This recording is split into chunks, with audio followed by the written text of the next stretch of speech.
Pandey ji classes में एक बार फिर आप सबका स्वागत करता हूं। स्टूडेंट, आज हम बेसिकली बात करने वाले हैं थर्मल स्टेबिलिटी।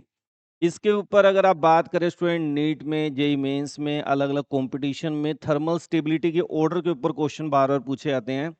इनको हम वन बाय वन डिटेल में बात करेंगे, जैसे कि आप यहाँ पे एग्जाम्पल स्क्रीन में देख सकते हैं। तो इनका क्या ऑर्डर होता है, जैसे H F, S C L, H B R, H I, इनकी थर्मल स्टेबिलिटी का ऑर्डर क्या है।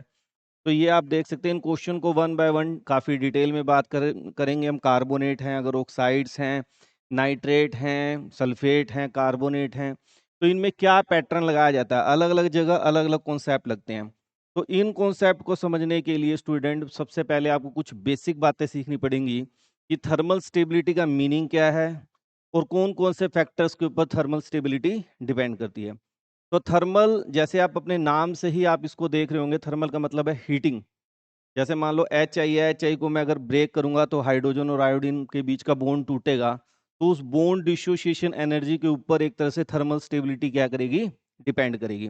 तो थर्मल स्टेबिलिटी बेसिकली हम तीन फैक्टर्स के ऊपर बात करेंगे। बॉन्ड डिसोसिएशन एनर्जी, जो हर एक बच्चे को बड़ा इजीली समझ आ जाता है कि अगर किसी की बॉन्ड लेंथ ज़्यादा है तो उसकी बॉन्ड डिसोसिएशन एनर्जी क्या होगी, कम होगी।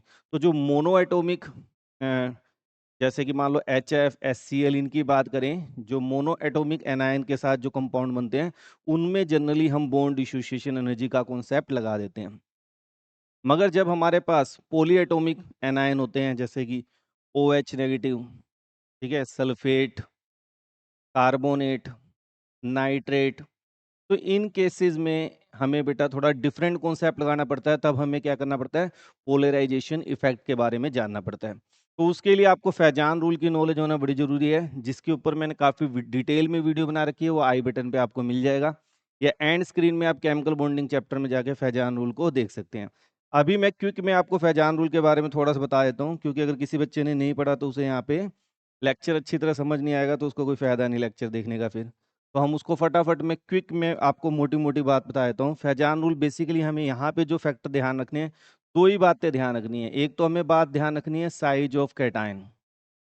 तो तीन ही रूल हैं फैजान रूल के, वैसे तो चार रूल है मगर तीन ही बेसिकली हम इस्तेमाल करते हैं। सबसे पहला क्या है, साइज ऑफ कैटायन। तो बिल्कुल सिंपल सा रूल याद रखना है, smaller the size of cation more is the polarisation. Simple सी बात आपको याद रखनी है, क्या है बेटा, कि smaller the size of cation more is polarisation.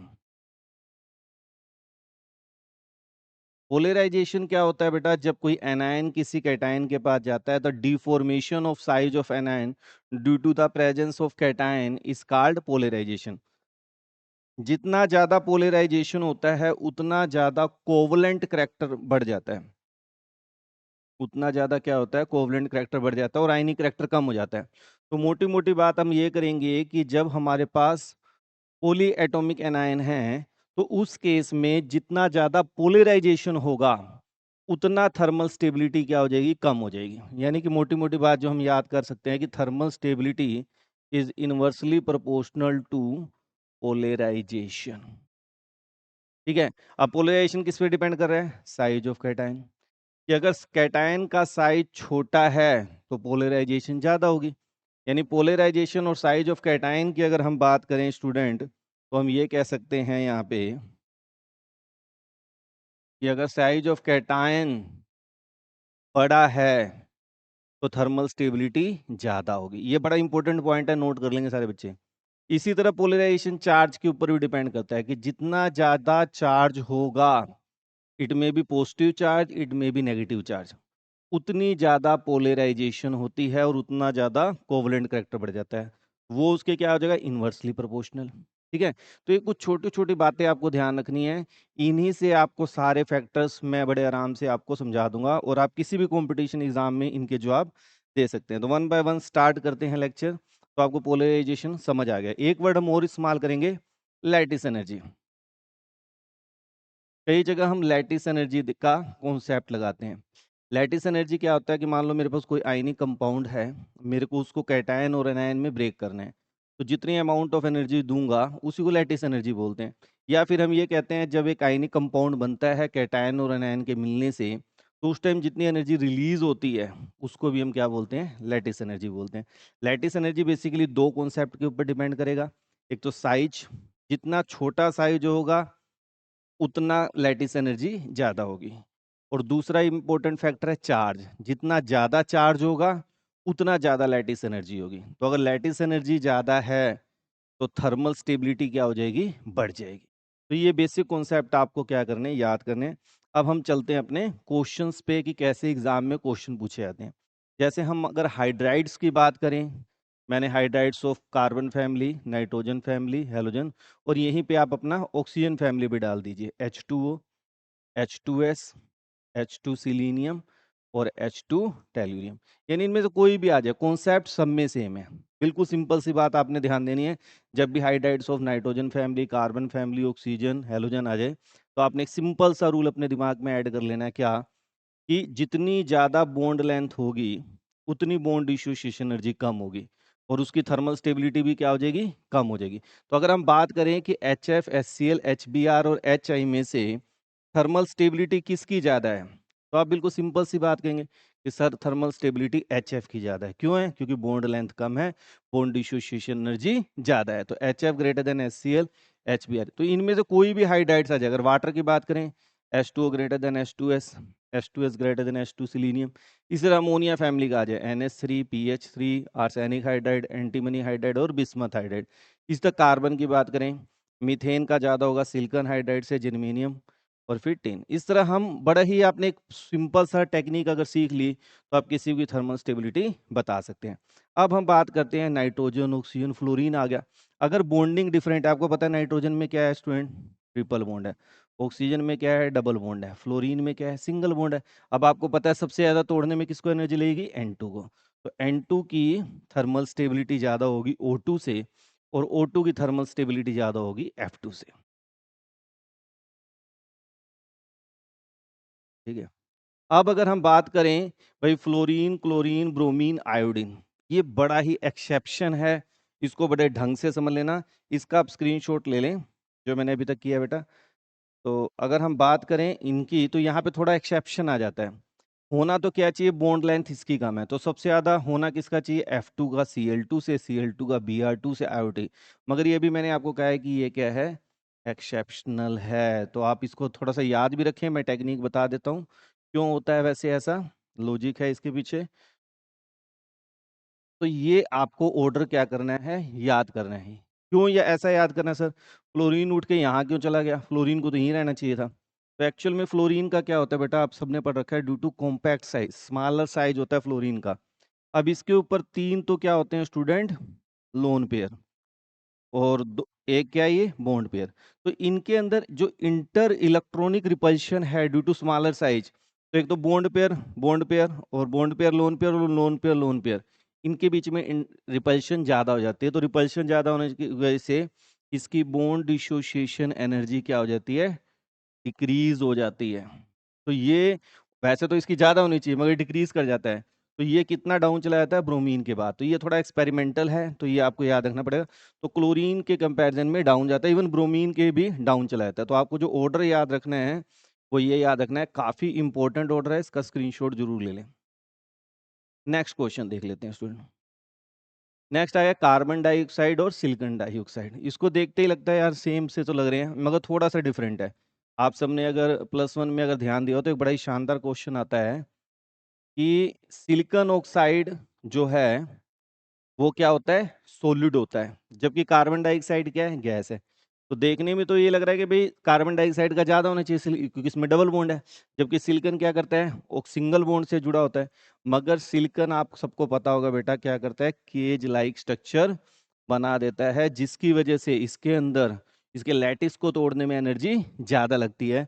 तो जिसकी वजह से अगर हम बात करें थर्मल स्टेबिलिटी ज्यादा किसकी होगी, तो सिलिकॉन डाइऑक्साइड की थर्मल स्टेबिलिटी क्या होगी, ज्यादा होगी। क्योंकि इसमें आप चलते जाएंगे तो ये काफी बड़ा स्ट्रक्चर बनाता है। इसके मोलिक्यूल SiO2 के बिल्कुल पास पास आते हैं और ये सॉलिड स्टेट में एग्जिस्ट करता है, जबकि ये क्या होता है, गैस होता है। नेक्स्ट क्वेश्चन देख लेते हैं स्टूडेंट, अपने आप में काफी डिफरेंट टाइप का है और कई बार कंफ्यूजन भी क्रिएट हो जाती है, सर यहाँ पे पोलराइजेशन कॉन्सेप्ट इस्तेमाल करें कि लैटिस एनर्जी। तो आपको एक बेसिक बात याद रखनी है, जितने भी मोनो एटॉमिक एनायन होते हैं जैसे Cl negative, chloride, bromide, iodide, आपका ऑक्साइड, सिंपल ऑक्साइड्स आ गए, ठीक है ना? फ्लोराइड्स हैं। तो ये सब के केस में आपने क्या करना है बेटा, लैटिस एनर्जी के कॉन्सेप्ट को ध्यान में रखना है। किसका ध्यान रखना है? Lattice energy. तो जिसकी लैटिस एनर्जी ज़्यादा होगी उसकी थर्मल स्टेबिलिटी क्या होगी? ज़्यादा होगी। अब lithium chloride, sodium chloride, potassium, अभी मैंने आपको कहा था कि smaller the size of ion, देखो क्लोरीन तो सब में कॉमन है। अब इसमें साइज क्या हो रहा है? सेंट्रल इसका इंक्रीज हो रहा है। तो साइज इंक्रीज हो रहा है तो लैटिस एनर्जी क्या होगी यहाँ पे? डिक्रीज। तो थर्मल स्टेबिलिटी भी क्या हो जाएगी? डिक्रीज। तो आपने बिल्कुल सिंपल सा कॉन्सेप्ट लगाना है, lithium chloride greater than NaCl, KCl, rubidium chloride और सीजियम क्लोराइड। इसी तरह अगले में बात करें तो ऑक्साइड तो सब में सेम है। अब साइज इनका क्या हो रहा है? टॉप टू बॉटम जाते वक्त बेरिलियम मैग्नीशियम इंक्रीज हो रहा है तो लैटिस एनर्जी क्या हो जाएगी? डिक्रीज। तो लैटिस एनर्जी इसकी ज़्यादा है तो इसका क्या होगा? थर्मल स्टेबिलिटी ज़्यादा होगी। अब इसी तरह यहाँ पे आ जाए लिथियम हाइड्राइड में सेम यही कॉन्सेप्ट। तो आपको बिल्कुल एक बेसिक कॉन्सेप्ट याद रखना है, फ्लोराइड, क्लोराइड, ऑक्साइड ये सब आ गए तो उन केस में हमने देखना है कैटायन का साइज जिसका छोटा है उसकी लैटिस एनर्जी ज़्यादा है और उसकी थर्मल स्टेबिलिटी ज़्यादा होगी। अब अगले केस में आते हैं तो अगले केस में थोड़ा सा डिफरेंट आपको नजर आएगा। क्या? कि यहाँ पे सोडियम क्या है आपको पता है? +1, मैग्नीशियम क्या है? +2, एल्यूमिनियम क्या है? +3, सिलिकॉन क्या है? +4। अभी मैंने आपको थोड़ी देर पहले बताया था लैटिस एनर्जी एक तो साइज के ऊपर डिपेंड करती है, दूसरा किस पे डिपेंड करती है? चार्ज पे। जितना ज़्यादा चार्ज होगा उतनी ज़्यादा लैटिस एनर्जी होगी। तो लैटिस एनर्जी ज़्यादा किसकी? इसकी। तो यहाँ पे ट्रेंड बिल्कुल चेंज हो जाएगा। तो यहाँ पे किसकी लैटिस एनर्जी ज़्यादा है? हाँ, बॉन्ड थर्मल स्टेबिलिटी ज़्यादा है सिलिकॉन ऑक्साइड की, then aluminium oxide, then magnesium oxide, then sodium oxide. अब नेक्स्ट देख लेते हैं। अब ये कौन से आ गए student? Nitrate, poly atomic anion, ठीक है? Hydrogen carbonate, sulphate, OH negative. अब इन केसेस में आपने क्या करना है? पोलराइजेशन कॉन्सेप्ट का इस्तेमाल करना है। किसका इस्तेमाल करना है? Polarisation concept. तो बिल्कुल सिंपल सी बात है कि लिथियम से सोडियम, पोटाशियम, रुबिडियम, कैटायन का साइज इंक्रीज हो रहा है। तो कैटायन का साइज इंक्रीज हो रहा है यानी पोलराइजेशन क्या होगी? डिक्रीज, यानी आयनिक करैक्टर बढ़ेगा। अगर आयनिक करैक्टर बढ़ता है तो वैसे भी आपको पता होना चाहिए कि आयनिक बॉन्ड मोर स्टेबल होते हैं देन कोवलेंट बॉन्ड, तो इनको तोड़ना डिफिकल्ट हो जाएगा। तो थर्मल स्टेबिलिटी क्या होगी? इंक्रीज करेगी। थर्मल स्टेबिलिटी यहाँ पे क्या करेगी? इंक्रीज। इसी तरह यहाँ पे भी, इसी तरह यहाँ पे भी, और इसी तरह यहाँ पे। बिल्कुल सिंपल से हर एक के अंदर सेम कॉन्सेप्ट है। आपको ये ध्यान रखना है कि हमारे पास आ क्या रहा है? सल्फेट है, हाइड्रोक्साइड है, बाइकार्बोनेट है, नाइट्राइट है। इनमें हमने इनके साइज को देखना है। जितना बिगर साइज होगा कैटायन का उतनी पोलराइजेशन कम हो जाएगी। अभी मैंने आपको अगर ध्यान हो तो मैंने आपको पिछले पॉइंट में एक समझाया था यहाँ पे कि थर्मल स्टेबिलिटी पोलराइजेशन के इन्वर्सली प्रोपोर्शनल है और साइज ऑफ कैटायन, अगर साइज ऑफ कैटायन ज़्यादा है तो थर्मल स्टेबिलिटी भी क्या होगी? ज़्यादा होगी। तो ये पॉइंट आपको ध्यान रखने है कि किस जगह पे हमें कौन सा पॉइंट याद रखना है। तो यहाँ तक समझ आ गया स्टूडेंट? तो ये मैंने आपको जितने भी थर्मल स्टेबिलिटी के कॉन्सेप्ट हैं जो प्रीवियस ईयर में डिफरेंट डिफरेंट कॉम्पिटेटिव एग्जाम में आए हैं उन सबका बेसिक समझा दिया है। आप बस जाके उन क्वेश्चन को करके देखें। कहीं पे फिर भी किसी को डाउट लगता है तो कमेंट बॉक्स में मुझे ज़रूर बताएं। नेक्स्ट वीडियो में मिलते हैं। Thank you, have a nice day.